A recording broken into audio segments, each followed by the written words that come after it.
बुलंदी जिस शख्स के हिस्से में देर तक रहती है, बुलंदी जिस शख्स के हिस्से में देर तक रहती है, ऊंची इमारत हर घड़ी खतरे की जद में रहती है। ये ऐसा कर्ज है जिसे मैं अता कर ही नहीं सकता, ये ऐसा कर्ज है जिसे मैं अता कर ही नहीं सकता। मैं जब तक घर न लौटूं मेरी मां सजदे में रहती है, मेरी मां सजदे में रहती है।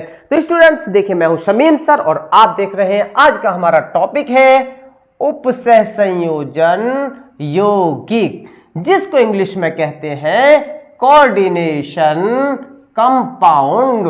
बहुत ही ज्यादा इंपॉर्टेंट टॉपिक है स्टूडेंट्स, और इस साल आपकी परीक्षा में जो इससे पूछा जाएगा वो 7 नंबर का 7 मार्क्स, मतलब समझ गए ना, 7 नंबर का इस चैप्टर से आपकी परीक्षा में पूछा जाएगा स्टूडेंट्स। तो बहुत ही ज्यादा इंपॉर्टेंट चैप्टर है, और इस 7 नंबर को लाने के लिए सिर्फ आपको मैं गिने चुने टॉपिक बताऊंगा, 3 से 4 टॉपिक, उसको आप लोग पढ़ लेना अच्छे से, और आपके 7 नंबर गारंटीड 100% आप लाएंगे, कोई नहीं काट सकता। सिर्फ आपको बने रहना है मेरे साथ अंत तक वीडियो में। जो अगर न्यू व्यूअर्स है तो प्लीज चैनल को सब्सक्राइब कर लो अगर अभी तक नहीं किया है तो, और वीडियो को अच्छा लगता हो तो लाइक भी कर दे। तो स्टूडेंट्स देखिए, आज का हमारा जो इसमें हमें पढ़ना है वो सबसे पहले पढ़ना है केंद्रीय धातु परमाणु या आयन क्या है, लिगेंड क्या है, और केंद्रीय धातु परमाणु की ऑक्सीकरण संख्या क्या है। तो स्टूडेंट्स देखिए, मैं इसको आपको बता दूं, IUPAC जो आप इसमें पढ़ेंगे, कोऑर्डिनेशन कंपाउंड के जो IUPAC होते हैं जिसके नाम हमें बनाना होता है, तो स्टूडेंट उसके बारे में कुछ उसकी शब्दावली होती है जिसके बारे में हमें जानना बहुत जरूरी होता है। स्टूडेंट्स क्या कहते हैं, मतलब सर सीधा IUPAC सिखा दो यार। IUPAC सिखाने के लिए स्टूडेंट्स आपको समझना पड़ेगा। आपको सीधा सीधा हम मान के चलिए एक आग का नाम समझ लेंगे, 2 को रट लेंगे यार, नहीं कर पाओगे। जब तक आपको प्रॉपर एक एक चीज के बारे में नहीं पता लगेगा नहीं सीख पाओगे। रटने से काम नहीं चलेगा, मतलब पूरा ही ज्ञान हमें आना चाहिए। तो सबसे पहले मैं आपको बताता हूं स्टूडेंट्स, हम बात करते हैं केंद्रीय धातु परमाणु या आयन की, और इसका रोल प्ले क्या होगा IUPAC नाम बनाने के लिए वो भी मैं आपको बताऊंगा। बहुत बड़ा रोल प्ले होगा इसका। तो स्टूडेंट्स देखिए, ये होता क्या है, केंद्रीय धातु परमाणु या आयन क्या है। स्टूडेंट्स ध्यान रखना, उपसह संयोजक यौगिक में कुछ निश्चित परमाणु अथवा परमाणुओं का समूह, जिसको क्या कहते हैं स्टूडेंट्स, हम लिगेंड, ध्यान से समझना, परमाणु अथवा परमाणुओं का समूह जिसको क्या कहते हैं, लिगेंड, एक धातु परमाणु अथवा आयन से स्थायी रूप से जुड़ा रहता है। इस धातु को केंद्रीय धातु परमाणु अथवा आयन कहते हैं। तो स्टूडेंट्स आपने ये परिभाषा इसकी सुनी, केंद्रीय धातु परमाणु आयन की। अब ये क्या होता है देखिए, जैसे KAgCN के होल ट्वाइस में Ag+ आयन केंद्रीय धातु परमाणु या आयन है। मतलब ये जिससे जुड़े हुए क्या स्टूडेंट्स, लिगेंड, जिसको हम कह देते हैं परमाणु या परमाणुओं का समूह, जिससे लिगेंड जुड़े होते हैं, वो होता है हमारा केंद्रीय धातु परमाणु। और हम इसका यूज करेंगे आगे जानने के लिए जब हम IUPAC नाम निकालेंगे। तो स्टूडेंट समझ में आ गया केंद्रीय धातु परमाणु या आयन क्या है, मतलब जिससे भी लिगेंड जो भी होते हैं, जो जोड़े होते हैं, जैसे आपने देखा हो ना, मान के चलिए ये है, मान लीजिए B, ये भी आ गया B, समझना बात के लिए स्टूडेंट्स, ये आ गया आपका B, चलो भाई ये भी आ गया B। इसका मतलब सेंट्रल मेटल एटम क्या है आपका, A है, और इससे क्या जोड़े दिखाई दे रहे हैं आपको, ये चारों तरफ जो B भी दिखाई दे रहे हैं, ये स्टूडेंट्स लिगेंड है। ये आपका केंद्रीय धातु परमाणु है जिससे लिगेंड क्या स्थायी रूप से जुड़े हुए हैं। तो समझ में आ गया, इस तरीके से ये होता है। और जब हम ऑक्सीकरण संख्या निकालेंगे तब इसको X मानते हैं, इसी सेंट्रल मेटल को हम X मानते हैं। तो इसका यूज हमें करना है, ठीक है। तो स्टूडेंट्स देखिए समझ में आ गया होगा आपके, तो ये लिगेंड है और ये हमारा सेंट्रल मेटल एटम है। चलो अब बात करते हैं स्टूडेंट्स हम लिगेंड की। अब लिगेंड क्या, हालांकि समझ गए आप लोग, परमाणु या परमाणुओं का समूह जो स्थायी रूप से केंद्रीय परमाणु जोड़ा होता है। तो ये आपकी देखिए परिभाषा में लिगेंड की यहां भी लिख दिए, वे अणु अथवा आयन जो केंद्रीय धातु परमाणु अथवा आयन से स्थायी रूप से जुड़े होते हैं। देखिए वही बात आ गई ना, जो जुड़े होते हैं क्या कहलाते हैं स्टूडेंट्स की? लिगेंड कहलाते हैं, लिगेंड कहलाते हैं। जैसे K4FeCN का होल 6, तो यहां पर स्टूडेंट समझना Fe क्या है? केंद्रीय धातु परमाणु। Cn का होल 6 क्या आपका? ये है लिगेंड, जो किससे जुड़े हुए हैं? जो Fe से जुड़े हुए हैं, मतलब ये जुड़ गए, ठीक है क्या? Cn इस तरीके से समझ गए ना, मतलब 6Cn जोड़ जाएंगे, 6Cn ऐसे जोड़ जाएंगे, समझ लीजिए, समझ लेना बात के लिए, ऐसे जोड़ जाएंगे, ऐसे ये क्या होगा? जोड़ जाएंगे। किससे जोड़ जाएंगे? Fe से जोड़ जाएंगे, तो ये लिगेंड है, समझ गए ना, मतलब परमाणु अथवा परमाणुओं का समूह जो स्थायी रूप से किससे जुड़ा हुआ है? सेंट्रल मेटल एटम से, उसको हम लिगेंड कहते हैं। तो आपको पता होगा इस लिगेंड का हमें यूज करना होता है IUPAC नाम बनाने के लिए, इसलिए हमें इनके बारे में जानना जरूरी होता है। तो ये हमने दो बात सीखी स्टूडेंट्स, केंद्रीय धातु परमाणु या आयन, और दूसरी बात सीखी हमने लिगेंड के बारे में।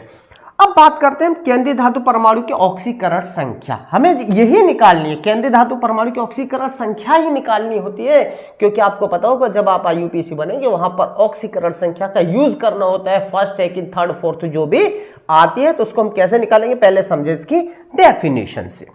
चलो तो स्टूडेंट देखिए, केंद्रीय धातु परमाणु के लिगेंड से संयोग के पश्चात उस पर उपस्थित शुद्ध विद्युत आवेश की संख्या को केंद्रीय धातु परमाणु अथवा आयन की ऑक्सीकरण संख्या कहा जाता है। तो ये बात आ गई केंद्रीय धातु परमाणु की ऑक्सीकरण संख्या। जैसे में K4FeCN के होल 6 में पूरे में Fe की ऑक्सीकरण संख्या +2 है, समझ गए ना, मतलब किसकी? Fe की। अब स्टूडेंट्स देखिए इसको हम कैसे निकालेंगे, ये मैं बात आपको सिखाऊंगा, इसकी सब टर्म बताऊंगा आपको ये तो लग गया कि +2 है, लेकिन कब कंफ्यूजन क्रिएट हो रहा होगा सर +2 कैसे आ गई, यही तो मुझे सिखाना है ना आपको। तो पहले मैंने आपको ये सिखाया क्योंकि इनका यूज करना है IUPAC में, तो ये इसके बारे में हमें जानना जरूरी होता है। तो स्टूडेंट्स देखिए आप लोग समझ गए होंगे। अब आपको देखो बने रहना है, मैं इसका देखिए आप ऑक्सीकरण संख्या निकालना बताऊंगा। पहले इसकी कुछ टर्म है उनको लिखवाता हूं, तो उसे आपको नोट करना है। तो स्टूडेंट्स देखिए ये सारी बातें आप लोग अपने रजिस्टर पे नोट कर लेना, ठीक है, क्योंकि आगे को आपको देखने को नहीं मिल पाएंगी, तो इसलिए ये बातें सारी लिख लेना आप लोग, ठीक है। तो अब हम चलते हैं आगे। तो स्टूडेंट्स देखिए हमें कुछ ऑक्सीकरण संख्या के बारे में जानना होता है, जो आपको मैंने ये लिखी है इन्हें आप लोग एक रजिस्टर पे नोट कर लेना, जिससे कि आपको बार बार ना तो ऑक्सीकरण संख्या देखने की जरूरत पड़ेगी और इसके बारे में आपको जानकारी हो जाएगी। तो स्टूडेंट ध्यान रखना, जैसे nitrate, acetate, fluorine, chlorine, bromine, iodine, cyanide और हाइड्रोक्साइड, अगर ये आते हैं तो इनकी ऑक्सीकरण संख्या सभी की -1 होती है। तो ये ध्यान रखना, इनका यूज होता है लिगेंड के रूप में होता है, जहां फ्लोरो क्लोरो, ठीक है, जो भी हम करेंगे तो इनकी ऑक्सीकरण संख्या -1 होती है। अगर ऑक्सीजन आवे, SO4 सल्फेट आवे, CO4 ऑक्सिलेट आवे, या सल्फाइड आवे, तो इन सभी की ऑक्सीकरण संख्या स्टूडेंट्स देखिए -2 होती है। ये याद रखने की चीज, अगर जब तक हमें इनका पता नहीं होगा तो हम ऑक्सीकरण संख्या नहीं निकाल सकते, तो इसलिए आप लोग इसको ध्यान से लिख लेना रजिस्टर पर। अब ये hydrogen, sodium, potassium, ammonium, Ag मतलब सिल्वर, इसकी ऑक्सीकरण संख्या स्टूडेंट्स कितनी होती है? +1 होती है। अब इसी तरीके से NH3H2O संख्या स्टूडेंट्स हम 0 मान करके निकालते हैं। तो स्टूडेंट्स देखिए अब हम चलते हैं, हमारे पास में देखिए ये एक दे रखा है, इसका हमें ऑक्सीकरण संख्या हमें निकालनी है। पहले ऑक्सीकरण संख्या निकालना सीखते हैं, उसके बाद में हम सीखेंगे IUPAC नाम बनाना। तो स्टूडेंट्स देखिए इसकी ऑक्सीकरण संख्या हम कैसे निकालेंगे, तो आपको मैंने बताया था सेंट्रल मेटल एटम को मेन मानते हैं, सेंट्रल मेटल एटम को हम X मान करके ऑक्सीकरण संख्या निकालेंगे। तो सेंट्रल मेटल एटम क्या है स्टूडेंट्स? इसमें Fe है। अब Fe जिसको निकालते हैं उसको हम X मानते हैं, ध्यान रखना। तो अब हम इसकी सभी की ऑक्सीकरण संख्या कैसे निकालेंगे? देखिए K4। अब स्टूडेंट देखो K कहां है? K आपका ये आ गया, और K की क्या है? A की ऑक्सीकरण संख्या। अब K पे अणु कितने? 4 है। तो स्टूडेंट ध्यान रखना, इसको जब कैलकुलेट करेंगे 4 इंटू 1, मतलब ऑक्सीकरण अणु 4 है तो 4 लिखा, गुणा कर देंगे इसकी ऑक्सीकरण संख्या 1 में। ठीक है, अब ये हमारा के की निकल गई, अब हम एफ की निकालेंगे तो इसको इसके बीच में हम प्लस का चिन्ह लगाएंगे स्टूडेंट्स। अब एफ जिसकी हमें निकालनी होती है उसको हम x मानते हैं, तो x मान लिया। चलो अब क्या चलना है, फिर प्लस लगाएंगे। अब बात करते हैं हम CN की, तो स्टूडेंट देखिए CN के मॉलिक्यूल कितने यहां पर 6, तो हमने 6 लिख लिया, 6 गुणा। अब CN की ऑक्सीकरण संख्या देखो हमने यहां पर कहीं लिख रखा होगा, CN देखो कहां आ रहा है आपका, ये आ रहा है स्टूडेंट्स, और इसकी ऑक्सीकरण संख्या कितनी है, -1 है, इसलिए मैंने आपको बताया था कि आप लोग लिख लेना -1। और जब ऊपर प्लस माइनस कुछ नहीं आयन के रूप में होते तो इसको सीधा सीधा हम बराबर में 0 रख लेते हैं। ठीक है, अब इसकी कैलकुलेशन कर ले तो अपने आप निकल आएगी। 4 1 जा 4 प्लस x जिसकी हमें निकालनी है। अब देखो प्लस के 6 है, माइनस का 1 है, तो प्लस की माइनस में जब गुणा करेंगे तो -6 इजिकल टू 0। माइनस के 6 से प्लस के 4 है तो कितना बना, x - 2 इजिकल टू 0। तो और x बराबर कितना आ गया, प्लस के 2, चिन्ह बदल जाएंगे। तो स्टूडेंट्स इस तरीके से हम ऑक्सीकरण संख्या किसी की भी निकाल सकते हैं। बात समझ। CuNH3 का होल 4 SO4 आपका ये आ गया। अब इसमें हमें ऑक्सीकरण संख्या स्टूडेंट्स निकालनी है, तो कैसे निकाले, माने के चलिए कॉपर की हमें ऑक्सीकरण संख्या निकालनी है। क्यों निकालनी है, क्योंकि सेंट्रल मेटल एटम तो आपका ये है जो हमने पढ़ा था, केंद्रीय धातु परमाणु। तो देखिए इसको आप कैसे निकालेंगे स्टूडेंट, इसको तो हमें मानना है x, जिसकी निकालते हैं उसको क्या मानना है, x मानना है। अब इसकी हमें क्या करना था कि NH3 आपका स्टूडेंट देखो ये आ गया, और इसकी ऑक्सीकरण संख्या कितनी होती है, NH3 0 होती है, और NH3 के अणु कितने 4 है। तो देखिए इसके बाद में हमें प्लस लगाना है, फिर क्या करना, 4 गुणा NH3 की ऑक्सीकरण संख्या 0 रख दिया। चलो भाई अब आगे फिर प्लस लगाइए। अब आ गया सल्फेट। तो स्टूडेंट्स आपको पता है कि सल्फेट की जो ऑक्सीकरण संख्या कितनी होती है, SO4 देखो -2 होती है, तो क्या करेंगे, -2 इजिकल टू 0। समझते रहे ना बात के लिए।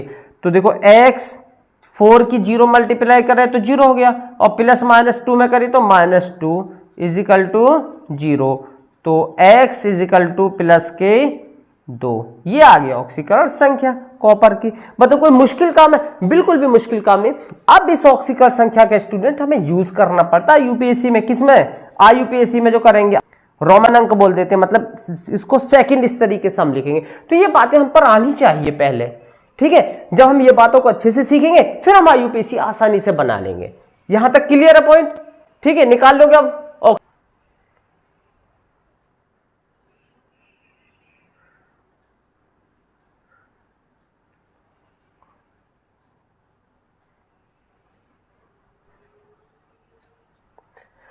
अब स्टूडेंट्स देखिए इसमें हमें ऑक्सीकरण संख्या निकालनी है, FeS2 का होल 6Cl3 में निकालनी है।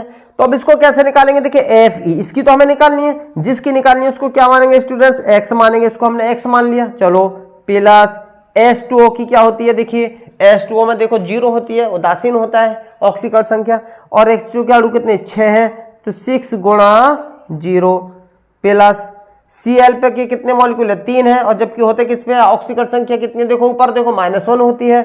तो क्या करें स्टूडेंट, 3 इंटू -1 इजिकल टू 0। तो अब ये कितना गया स्टूडेंट, को x 6 की 0 करी तो ये तो 0 हो गया। अब 3 के -1 में करेंगे तो स्टूडेंट्स इसको क्या लिखेंगे, x - 3 इजिकल टू 0, और x इजिकल टू प्लस के 3। तो इस तरीके से ऑक्सीकरण संख्या हम निकाल लेते हैं। समझ में आ रहा है ना, आना चाहिए भाई, आएगा समझ में। ठीक है, हम सिस्टम से पढ़ेंगे, एक एक चीज को समझेंगे, तो ऐसा कोई नहीं, इंसान से ज्यादा कोई चीज नहीं होती है। आपके दिमाग में बिठा लूंगा, भेजे में बिठा लूंगा, एक एक चीज को समझा दूंगा। ठीक है, चलो अब एक नई वेराइटी का भी ऑक्सीकरण संख्या हम निकाल सकते हैं इसमें। देखिए ये जो दे रखा है इसमें अगर इस तरीके से कोई भी प्लस साइन के रूप में या माइनस साइन के रूप में दे दे तो अब ऑक्सीकरण संख्या कैसे निकालेंगे। तो देखिए स्टूडेंट Cu को तो हमें क्या मानना होता है, इसको तो x मानेंगे, ठीक है, जिसकी निकालनी है प्लस। अब इसके बाद में NH3 के कितने 4 मॉलिक्यूल हैं और NH3 के ऑक्सीडेशन नंबर क्या होता है स्टूडेंट्स, देखिए ऑक्सीकरण संख्या 0। अब क्या करें, यहां तक काम खत्म। अब ऊपर कितना 2+, तो इजिकल टू 2+ में रखेंगे, ठीक है, जिसके दे रखे उसके। तो स्टूडेंट ये तो आपका 0 हो गया, तो इसके ऑक्सीकरण संख्या कितनी आएगी, प्लस के 2 आ गई। मतलब कोई मुश्किल नहीं है अगर आप लोग निकालोगे तरीके और सिस्टम के साथ में, ठीक है।